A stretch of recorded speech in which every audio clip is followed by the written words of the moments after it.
Hello, good afternoon everyone, welcome back to my another blog. আপনারা সবাই কেমন আছেন? আশা করছি সবাই অনেক বেশি ভালো আছেন এবং সুস্থ আছেন। আমিও ভালো আছি। তো আজকের ব্লগটা শুরু করছি বেসিক্যালি বিকাল থেকে। আজকে সারাদিন আমার আবার সেম অবস্থা, প্রেশার লো, কিছুই ভালো লাগছে না। উল্টাপাল্টা ঘুমাচ্ছি, উল্টাপাল্টা খাচ্ছি, উল্টাপাল্টা কথা বলছি। তো যাই হোক, আমি জানি না আমার এই প্রেশার কবে কন্ট্রোলে আসবে, নাকি এই প্রেশার লো হতে হতে আমি মরেই যাই, কোনটা। তো যাই হোক, আমি বিকালবেলা উঠলাম, এখন মোটামুটি অনেকটা শরীরটা ভালো লাগছে। মেডিসিন নিয়েছি, ডিম সিদ্ধ খেয়েছি, স্যালাইন খেয়েছি, তো এখন অনেকটাই ভালো আছি। তো উঠে হচ্ছে আবার এখানে দেখলাম যে বিকালে একটু বৃষ্টি বৃষ্টি মেঘলা মেঘলা ভাব, কিন্তু বৃষ্টি নেই। তো আমার বোন হঠাৎ করে বায়না করছে যে ওর নাকি ভেলপুরি পানিপুরি খেতে ইচ্ছে করছে, ও বের হবে। তো উঠলাম, ভাবলাম উঠে ফ্রেশ হয়ে স্নান টান করে, যেহেতু আবার স্যারের বাসায় যেতে হবে, একবারে ফ্রেশ হয়ে হচ্ছে বের হয়ে যাই, ওকে খাইয়ে তারপর হচ্ছে আমি স্যারের বাসায় চলে যাব। তো এখানে দেখি যে মা আবার 2টা ডিম সিদ্ধ দিয়ে রেখেছে, বলছিল যে একটা খেয়ে বের হলে যদি আবার শরীর খারাপ হয়ে যায়।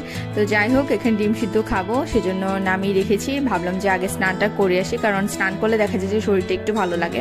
এখানে হচ্ছে আবার স্যালাইন গুলিয়ে রাখছি, কারণ একটু পরপরই যেহেতু স্যালাইন খেতে হয়। আর হচ্ছে মাটির জগে ইদানিং হচ্ছে আমরা জল রেখে খাচ্ছি আর কি, কারণ মাটির জগে জল রাখলে ঠান্ডা হয়। আর ফ্রিজের জলটা খেলে দেখা যায় যে অতিরিক্ত গরমে বেশি ঠান্ডা জল খেলে দেখা যায় যে অনেক ধরনের প্রবলেম হয়, স্ট্রোক হয় মানুষের, বা বিভিন্ন রকমের সমস্যা হতে পারে। তো সেই জন্য হচ্ছে এটা আলাদা করে রেখে দিলাম। আর এই যে এখানে হচ্ছে স্যালাইন খেয়ে আপনাদেরকে একটু রিভিউ দিলাম, ওর স্যালাইন খেতে কতটা টেস্টি, যারা খান তারা তো জানেনই। এই হচ্ছে বাইরের বিকালের অবস্থা। তো যাই হোক, এগুলো করে টোরে একটু দেখে ঠেকে তারপর তাড়াতাড়ি করে স্নান করতে চলে গেলাম। আর স্নান করে এসে হচ্ছে দেখি যে ডিম সিদ্ধ করা ডিমটা ছুলে রেখে দিয়েছে আমার বোন, বলছিল যেটা খেয়ে নে। তো এত বেশি ডিম সিদ্ধ খেতে খেতে আমি আসলে পাগল হয়ে যাচ্ছি। ডিম সিদ্ধ খাচ্ছি, মেডিসিন খাচ্ছি, তারপরও প্রেশার লো হয়ে যাচ্ছে, কি আর বলবো। তো যাই হোক, যতদিন না নর্মাল হচ্ছে ততদিন একটু মেনটেন করে চলতে হবে, স্যালাইন ডিম সিদ্ধ যা আছে খেতে হবে। আমার এই প্রবলেমটা প্রেগনেন্সির পর থেকেই, প্রেশার লোয়ের প্রবলেমটা হচ্ছে, মানে প্রেশারটা কোনোভাবেই নর্মালি থাকে না, মোস্ট অফ দ্য টাইম লোই হয়ে থাকে। একটা হচ্ছে যে টেনশন করলে হাই হয়ে যায়, বাট এরকম না। আমার হচ্ছে খাওয়া দাওয়া ঠিক করে করলেও প্রেশারটা লো হয়ে যাচ্ছে, মানে কোনোভাবে মেনটেন করতে পারছি না। আর এখান দিয়ে ডিম সিদ্ধ খেতে খেতে তো আমি একদম মরে যাই অবস্থা, আমার আর ভালোই লাগছে না। মানে জেনারেলিও ডিম সিদ্ধ খেতে ভালো লাগে না, আর এখন তো আরো বেশি করে খেতে খেতে একদম অরুচি ধরে গিয়েছে। এই যে আমার বোন রেডি, তো আমি বলছিলাম যে বলো তুমি কি করতে যাচ্ছ, কেন রেডি হয়ে ঘুরছো। তো যাই হোক, সে বলছিল যে আমার ভেলপুরি পানিপুরি খাওয়ার জন্য জীবনটা বেরিয়ে যাচ্ছে, তো আমাকে এখন খেতেই হবে। তো এই তো, তারপর হচ্ছে আমি এখানে জল খেয়ে খেয়ে হচ্ছে মুখ থেকে ভালো করে গিলে নিয়েছিলাম, একটু যেন মুখে না লেগে থাকে।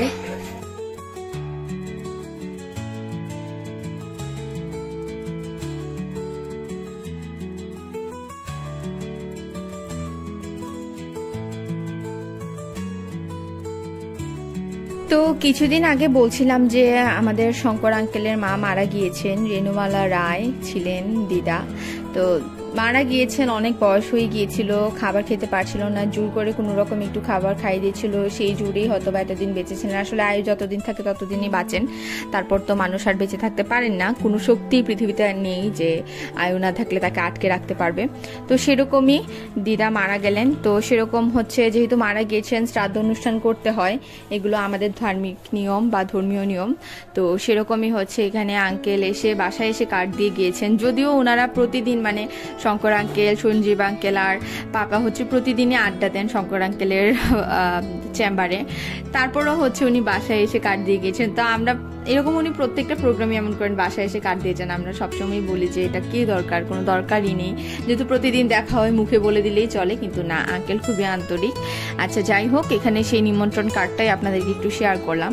আসলে মানুষের জীবনে আসলে অনেক রকমেরই উত্থান পতন থাকে, কিন্তু সর্বশেষ যে পরিণতিটা আমাদের সবার, সেটা মনে পড়লেই হচ্ছে সবকিছুই মনে হয় যে মাটি হয়ে যায়।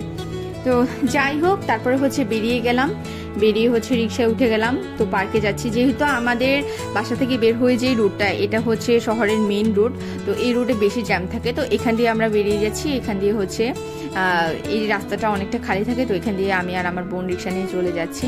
এটা হচ্ছে পানি উন্নয়ন বোর্ডের অফিস, তো সেই অফিসের পাশে দিয়ে এই রাস্তাটা আমি কিছুদিন আগেও আপনাদেরকে দেখিয়েছিলাম। 4টা রাস্তার মোড় খুব সুন্দর করেছে এখন, এই জায়গাটা খুব সুন্দর। আর দেখেন অনেক গাছপালা কাটা হয়ে গিয়েছে যদিও, কিন্তু এই গাছগুলো অনেক দিনের পুরানো। তো গাছ থাকা মানেই যে জায়গাতে গাছ আছে সেই জায়গাটাই খুব ভালো লাগে। এই এরিয়াটা খুব সুন্দর হয়েছে। আর ছোটবেলা আমি মডেল একাডেমিতে পড়তাম, মডেল একাডেমি স্কুলে, তো এখান দিয়ে আমার আসা যাওয়া হতো। আমার প্রথম স্কুলিং ওখানেই ছিল। আমি কখনো YWCA তে পড়িনি, কারণ আমার বোন তখন খুবই ছোট ছিল, মাত্র হয়েছে। তো আমার মার দ্বারা সম্ভব হতো না স্কুলে আসা নেওয়া, নিয়ে যাওয়া আসা এগুলো করা। তো পাপাও অফিসে যেহেতু থাকতো, অফিস ছেড়ে এসে ব্যাংকে জব করে, তো বুঝতেই পারছেন যে ব্যাংক থেকে বেরিয়ে এসে আমাকে বাসায় নিয়ে দিবে আবার যাবে, এটাও সম্ভব হয় না। তো বেসিক্যালি মডেল একাডেমিতে তখন ভ্যান সিস্টেম ছিল, মানে বাসা থেকে এসে বাচ্চাদেরকে নিয়ে যেত, তারপর ভ্যান দিয়ে হচ্ছে আবার দিয়ে যেত। তো এই সুবিধা থাকার কারণে আমাকে হচ্ছে এই স্কুলে ভর্তি করানো হয়েছিল। আর এই যে তারপর আমরা পার্কে চলে আসলাম, পার্কের রিসেটটা দিয়ে। তো এখানে আবার আসার সময় আমার বোনের সাথে একটু কনফ্লিক্ট হয়ে গিয়েছে আমি বলছিলাম যে মাঝখানের একটা রাস্তা আছে, সেই সাইডে রিক্সাটা নামাতে বা থামাতে, কিন্তু ও হচ্ছে এখান দিয়ে নিয়ে চলে এসেছে। তো এটা নিয়ে ওর সাথে কথা কাটাকাটি হয়ে গিয়েছিল। কিন্তু যাই হোক, যা হয় ভালোর জন্য হয়, সেটা আজকে আরেকবার আমি অনুভব করলাম। কারণ এই রাস্তাটাতে নামানোর পর খুব ভালো লাগছিল। অনেকদিন পরে এই রাস্তা দিয়ে হাঁটছি, খালি ফাঁকা, দেখেন কি সুন্দর গাছ। আমার তো গাছ নেচার খুবই পছন্দ, ন্যাচারাল জিনিস আমার খুবই পছন্দ। তো এখন ইদানিং আমার এমনটা হয়, কারণ আগে দেখা যেত যে আমি রেস্টুরেন্টই পছন্দ করতাম, আবার হচ্ছে যেখানে একটু এসি আছে, প্রচুর গরম থাকলে এসির নিচে বা এসি বা ঠান্ডা জায়গাটা নির্ধারণ করতাম। কিন্তু এখন মনে হয় যে ঠান্ডা থেকে আমার ন্যাচারাল জিনিসটা অনেক বেশি ভালো লাগে, যেখানে একটু গাছপালা আছে, গরম থাকলেও আমার চলবে, একটু গাছপালা ন্যাচারাল, মানে ওই আর্টিফিশিয়াল কোনো কিছু না। তো যাই হোক, এখানে নেমে খুব ভালো লাগছিল। আর এখানে হচ্ছে 5 আগস্টের পরে এগুলো সবকিছু ওয়ালে পেন্টিং করা হয়েছিল, যে যার মনের ভাব যেভাবে প্রকাশ করতে পারে সেভাবে প্রকাশ করছিল। আর এই যে এখানে গাছগুলো দেখেন, একটু পর দেখাচ্ছি যে কত সুন্দর একটা জিনিস আপনারা দেখবেন। এই যে দেখেন, এখানে আসার পরে দেখছিলাম, আমরা যেহেতু পার্কের মেইন পার্কে ঢুকিনি, পার্কের সাইডের রাস্তাটা দিয়ে আমরা হেঁটে হেঁটে যাচ্ছিলাম, কারণ সব স্টলগুলো হচ্ছে এই সাইডেই থাকে, পার্কের ভিতরে থাকে না। পার্কের ভিতরে থাকলে এটা অ্যাকচুয়ালি সিটি কর্পোরেশন থেকে নিষেধ করা হয়েছে, কারণ অনেক বেশি না তো হ্যাসেল হয়ে যায় আর কি, ওই সাইডটাতে অনেক মানে ক্রাউড হয়ে যায়। এমনিতেও আজকে খুব কম মানুষজনই ছিল, তো বেশি মানুষজন হলে দেখা যায় অনেক বেশি ক্রাউড হয়ে যায়। আর এই যে এখানে দেখেন কি সুন্দর, এটা কি কৃষ্ণচূড়া ফুল হবে বা শিমুল পলাশ বা কিছু একটা হবে, যাই হোক, কিন্তু খুবই সুন্দর লাগছে। দেখেন সব সবুজের মাঝখানে লাল, মনে হচ্ছে যে বাংলাদেশের পতাকা, একেবারে মনে হচ্ছে বাংলাদেশের পতাকা। আর আকাশটা দেখেন কত সুন্দর হয়ে আছে। তো এগুলো দেখে একেবারে মনটা ভরে গেল সবকিছু মিলিয়ে। আর আজকে মানুষজনও কম ছিল, সো একেবারে পারফেক্ট মনে হচ্ছিল যে আমার এখানে আসাটা একদমই বৃথা না, একদমই মানে খুশি খুশি আমি হয়ে গিয়েছি। আর তারপর এখানে এসে হচ্ছে একটা ভেলপুরি আর একটা পানিপুরি অর্ডার দেওয়া হয়ে গিয়েছিল। তো আমি হচ্ছে পানিপুরিটা খাচ্ছিলাম, তো আমার বোন ভেলপুরিটা নিয়েছিল। তারপর হচ্ছে ও অর্ধেক ভেলপুরি খেয়ে বলছে যে আমার এটা ভালো লাগছে না, সে আমার পানিপুরি নিয়ে গেছে, বলেন তো কেমন লাগে। যাই হোক, কারণ আমি যেহেতু প্রেশার লো, তো এত টক খেতে পারবো না, তো সেজন্য টক আর খেতে চাচ্ছিলাম না, তো এই জন্য আর চেঞ্জ করে নিইনি। আর এখানে দেখেন, এখানে ঝালমুড়ি, ভেলপুরি, পানিপুরি সবকিছু বিক্রি করে, কি সুন্দর কামরাঙা মরিচ সাজিয়ে রেখেছে, খুব ভালো লাগে দেখতে, কিন্তু খেলে পরে বোঝা যায় কত ধানে কত চাল। তো যাই হোক, এখানে হচ্ছে খুব সুন্দর করে বাচ্চা ছেলেটা সার্ভ করেছিল এবং খুব ভালোও হয়েছিল।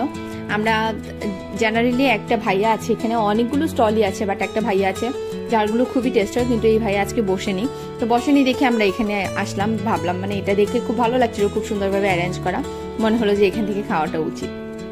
তো যাই হোক, এখানে এসে এখান থেকে অর্ডার করলাম, তারপর হচ্ছে আমরা খেয়ে নিলাম, ভালো লেগেছে, টেস্টি লেগেছে।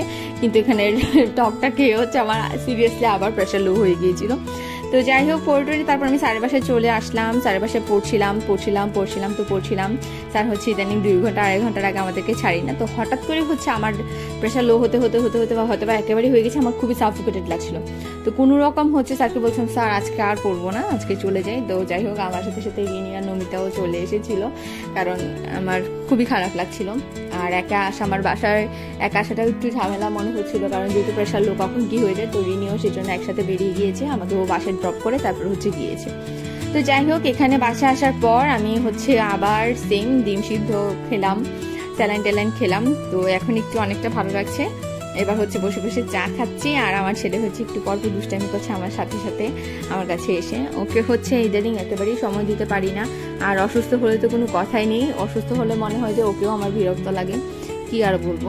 তো সবাই আমার জন্য প্রে করবেন যেন আমার তাড়াতাড়ি আমি প্রেশার লোয়ের প্রবলেমটা চলে যায়। আর এখানে দেখেন সে বেচারা সারাদিন না ঘুমিয়ে মায়ের কুলে ঘুমিয়ে পড়েছে, বসে থাকতে থাকতে ঘুমিয়ে গিয়েছে কখন যেন।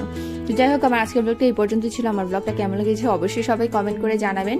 আমাকে যদি ভালো লেগে থাকে তাহলে অবশ্যই আমার চ্যানেল একটা সাবস্ক্রাইব করে দেবেন, বেল আইকনে প্রেস করে দেবেন এবং অবশ্যই শেয়ার করতে ভুলবেন না। দেখা হচ্ছে নেক্সট ব্লগে। টিল দেন সবাই অনেক বেশি ভালো থাকবেন এবং সুস্থ থাকবেন। টাটা।